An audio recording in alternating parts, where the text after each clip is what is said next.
जय श्री राम दोस्तों। ढाका की सड़कों पर आज का माहौल ऐसा है कि आप कल्पना भी नहीं कर सकते। मंडे को एक विशाल प्रोटेस्ट हुआ और यह कोई मामूली प्रदर्शन नहीं था। ये वही स्टूडेंट्स हैं जिन्होंने कुछ महीने पहले शेख हसीना की सरकार को हिलाकर रख दिया था। उस वक्त आवामी लीग की सरकार को इतनी बड़ी चुनौती का सामना करना पड़ा कि शेख हसीना को आखिरकार भागना पड़ा और आज वही स्टूडेंट्स फिर से लौट आए हैं। लेकिन इस बार उनका निशाना है मोहम्मद यूनुस। भीड़ यूनुस के रेजिडेंस की ओर बढ़ रही है। पुलिस उन्हें रोकने की पूरी कोशिश कर रही है, लेकिन जैसे मानो ये लोग रुकने को तैयार ही नहीं हैं। ध्यान दीजिए, ये सिर्फ स्टूडेंट्स ही नहीं हैं जो प्रोटेस्ट कर रहे हैं।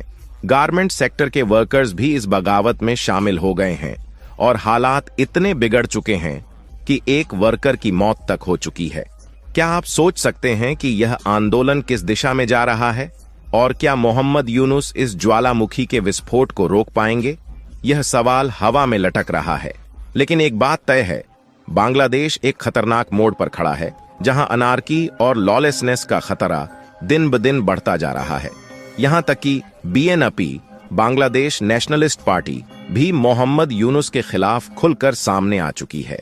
जब आप इन सब बातों को जोड़ते हैं, स्टूडेंट्स के प्रोटेस्ट, बीएनपी का विरोध और आर्मी की बढ़ती ताकत, तो यह साफ दिखता है कि बांग्लादेश के भविष्य को लेकर अनिश्चितता गहराती जा रही है। और यह सब एक सवाल खड़ा करता है, क्या बांग्लादेश इस संकट से निकल पाएगा या यह आंदोलन एक और बड़ी तबाही का कारण बनेगा? सस्पेंस यही है कि अगले कुछ दिन क्या मोड़ लेकर आएंगे। पुलिस और प्रोटेस्टर्स के बीच संघर्ष और बढ़ सकता है। आर्मी अपनी ताकत का और अधिक इस्तेमाल कर सकती है। और क्या भारत, जो इस पूरे हालात पर नजर बनाए हुए है, कोई बड़ा कदम उठाएगा? आखिरकार बांग्लादेश के इस नाजुक पल में कुछ भी हो सकता है। क्या यह सिर्फ एक राजनीतिक मोड़ है या फिर कुछ और बड़ा खेल हो रहा है? आप खुद अंदाजा लगाइए। बांग्लादेश में मौजूदा हालात को देखते हुए आर्मी का अगला कदम काफी हद तक परिस्थितियों पर निर्भर करेगा। हालांकि अभी तक आर्मी ने खुद को एक संतुलनकारी शक्ति के रूप में पेश किया है, लेकिन अगर हालात और बिगड़ते हैं, जैसे कि प्रोटेस्ट्स और हिंसक हो जाते हैं या सरकार नियंत्रण खोने लगती है, तो आर्मी की भूमिका और बढ़ सकती है। यदि प्रोटेस्ट और हिंसा बढ़ती है और पुलिस असफल होती है, तो आर्मी सीधे हस्तक्षेप कर सकती है, जैसा कि हमने अन्य संकटों में देखा है। वह कानून व्यवस्था बहाल करने के लिए सक्रिय भूमिका निभा सकती है। आर्मी इस समय राजनीतिक रूप से तटस्थ रहने का दावा कर सकती है और यह देखना होगा कि क्या वे केवल लॉ एंड ऑर्डर के रखवाले बनकर रहेंगे या सत्ता संघर्ष में कूदेंगे। अगर राजनीतिक संकट बहुत गंभीर हो जाता है और अस्थिरता का खतरा बढ़ जाता है, तो आर्मी एक बड़ा कदम उठाकर अंतरिम सरकार बनाने या मौजूदा सरकार को हटाने में भूमिका निभा सकती है। क्या यूनुस इस्तीफा देंगे? मोहम्मद यूनुस के इस्तीफा देने की संभावना वर्तमान हालात पर निर्भर करती है। हालांकि मौजूदा विरोध प्रदर्शनों और राजनीतिक दबाव को देखते हुए कुछ संकेत मिलते हैं कि उनके सामने इस्तीफा देने का विकल्प मजबूरी में आ सकता है। यूनुस के खिलाफ छात्रों और गारमेंट वर्कर्स के विरोध तेज हो रहे हैं। अगर ये आंदोलन और उग्र होते हैं और सरकार इन्हें नियंत्रित करने में विफल रहती है, तो यूनुस पर इस्तीफा देने का दबाव बढ़ सकता है। बांग्लादेश नेशनलिस्ट पार्टी बीएनपी ने भी यूनुस की अंतरिम सरकार के खिलाफ मुखर विरोध जताया है। अगर यूनुस का राजनीतिक समर्थन कमजोर होता है, तो उनके पास इस्तीफा देने के अलावा कोई और विकल्प नहीं बचेगा। आर्मी की बढ़ती ताकत और उसका हस्तक्षेप भी यूनुस के निर्णय को प्रभावित कर सकता है। अगर स्थिति बहुत अस्थिर हो जाती है और आर्मी नियंत्रण अपने हाथ में लेने का फैसला करती है, तो यूनुस पर इस्तीफा देने का दबाव बढ़ सकता है। यूनुस क्या बच पाएंगे? मोहम्मद यूनुस की राजनीतिक स्थिति इस समय बेहद नाजुक है। छात्रों और गारमेंट वर्कर्स के व्यापक विरोध प्रदर्शनों ने उनके खिलाफ गुस्सा बढ़ा दिया है। यदि ये प्रदर्शन और उग्र होते हैं और देशव्यापी अस्थिरता का रूप ले लेते हैं, तो यूनुस के लिए हालात संभालना मुश्किल हो सकता है। जनता का समर्थन खोने से उनका राजनीतिक भविष्य खतरे में आ सकता है।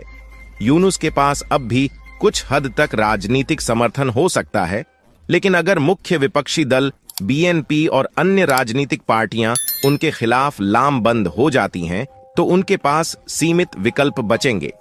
यदि ये पार्टियां एकजुट होकर उनके खिलाफ मोर्चा खोलती हैं, तो यूनुस के लिए सत्ता में बने रहना चुनौतीपूर्ण हो सकता है। आर्मी की भूमिका निर्णायक साबित हो सकती है। अगर आर्मी तटस्थ रहती है या यूनुस के पक्ष में कार्रवाई करती है, तो वे कुछ समय के लिए बच सकते हैं। लेकिन अगर आर्मी या अन्य सुरक्षा बल स्थिति को बिगड़ते हुए देखते हैं और हस्तक्षेप करने का निर्णय लेते हैं, तो यूनुस के पास सत्ता से हटने के अलावा कोई विकल्प नहीं रहेगा। यूनुस की अंतर्राष्ट्रीय पहचान, विशेष रूप से नोबेल पुरस्कार विजेता होने के नाते, उन्हें अंतर्राष्ट्रीय स्तर पर कुछ समर्थन दिला सकती है। लेकिन यह समर्थन उनकी घरेलू समस्याओं को हल करने में मददगार साबित नहीं हो सकता है। अगर बाहरी शक्तियां भी उनके खिलाफ हो जाती हैं, तो उनके लिए हालात और कठिन हो जाएंगे। मोहम्मद यूनुस की मौजूदा स्थिति को गहराई से समझने के लिए कुछ अतिरिक्त दृष्टिकोण और विश्लेषण पर गौर किया जा सकता है। यूनुस ने खुद को एक उदार, सुधारवादी नेता के रूप में पेश किया है, खासकर अंतर्राष्ट्रीय मंच पर। लेकिन घरेलू राजनीति में उनकी छवि को धीरे धीरे कमजोर किया जा रहा है। विरोधियों ने उनकी लोकप्रियता और छवि को कुचलने के लिए भ्रष्टाचार, अधिनायकवादी रवैये और अन्य आरोपों का इस्तेमाल किया है। ये नैरेटिव जनता की धारणा पर गहरा असर डाल सकते हैं, और एक बार जब लोगों के दिमाग में यह छवि बैठ जाती है, तो इससे निकलना मुश्किल हो सकता है।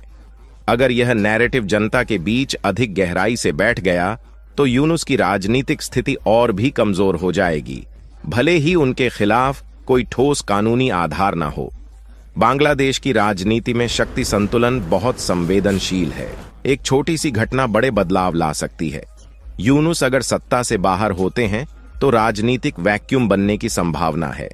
इस तरह के खालीपन का फायदा विपक्षी दल, खासकर बीएनपी, उठाने की कोशिश कर सकते हैं। अगर यूनुस अस्थिर हो जाते हैं, तो सत्ता पर पकड़ बनाए रखने के लिए उनका समर्थन करने वाले दल भी उनका साथ छोड़ सकते हैं। यह एक डोमिनो इफेक्ट पैदा कर सकता है, जहां यूनुस का पतन उनके समर्थक तंत्र को भी कमजोर कर सकता है। यूनुस वर्तमान में विरोधों के दबाव में है, और उनके सामने सबसे बड़ी चुनौती है इस स्थिति से जनता और विपक्ष का ध्यान हटाना। अगर वह किसी नई नीति या घोषणा के जरिए जन समर्थन पाने में कामयाब होते हैं, तो यह अस्थायी राहत प्रदान कर सकता है। वे नई सामाजिक या आर्थिक पहल शुरू कर सकते हैं, जिसका उद्देश्य जनता की प्राथमिकताओं को पुनः अपने पक्ष में करना हो। सेना का फैसला कई कारकों पर निर्भर करेगा, जिनमें देश की स्थिरता, बाहरी दबाव और यूनुस की नीतियों से आर्मी के हितों का टकराव या मेलजोल शामिल है। सेना द्वारा किए गए छोटे संकेत भी यूनुस के विरोधियों के लिए बड़ा मौका हो सकते हैं। क्या आपको लगता है कि भारत को इस स्थिति में कोई कार्रवाई करनी चाहिए, या फिर शांत बैठकर देखना चाहिए कि बांग्लादेश की स्थिति कैसे आगे बढ़ती है? अपने विचार हमें कमेंट में जरूर बताएं। अगर यह वीडियो आपको पसंद आया हो तो लाइक करना न भूलें। इस तरह के और भी रोमांचक विश्लेषण के लिए हमारे चैनल को सब्सक्राइब करें। अगली बार फिर मिलेंगे, तब तक के